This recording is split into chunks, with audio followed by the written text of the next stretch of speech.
નમસ્કાર દર્શક મિત્રો, બેચ ટીવી ન્યૂઝમાં આપનું હાર્દિક સ્વાગત છે। કરજણ બાર એસોસિએશનની ચૂંટણીમાં પ્રમુખ પદે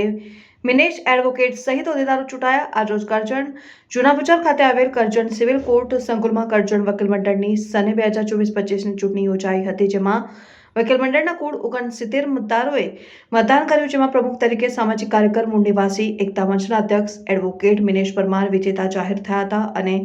ઉપપ્રમુખ પદે હું રોનક પટેલને, સેક્રેટરી પદે નટુભાઈ પરમારને, કમિટી સભ્યોમાં Arvindbhai Vasava, Kanubhai Vasava, Harshadbhai Patel,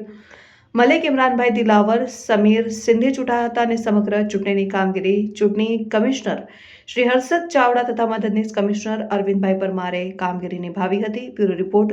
BHTV Gujarat bar council દ્વારા સમગ્ર ગુજરાતની અંદર તાલુકા જિલ્લા લેવલની વકીલ મંડળની ચૂંટણીનું 20/12/2024ના રોજ આયોજન કરવામાં આવ્યું હતું, જેના ભાગરૂપે આજરોજ કરજણ તાલુકામાં પણ ચૂંટણી વકીલ મંડળની યોજાઈ હતી, જેમાં મેં પ્રમુખ પદે ઉમેદવારી નોંધાવી હતી અને કરજણના તમામ સિનિયર તથા જુનિયર વકીલ મિત્રોએ મને સહકારને આશીર્વાદ આપ્યો અને મારી આ ચૂંટણીમાં ભવ્ય જીત થઈ છે અને હું સતત સામાજિક પ્રશ્નો હોય, વકીલ હિતના પ્રશ્નો હોય, એમાં સતત લડતો આવ્યો છું, સંઘર્ષ કરતો આવ્યો છું અને હવે પછી પણ હું કરજણ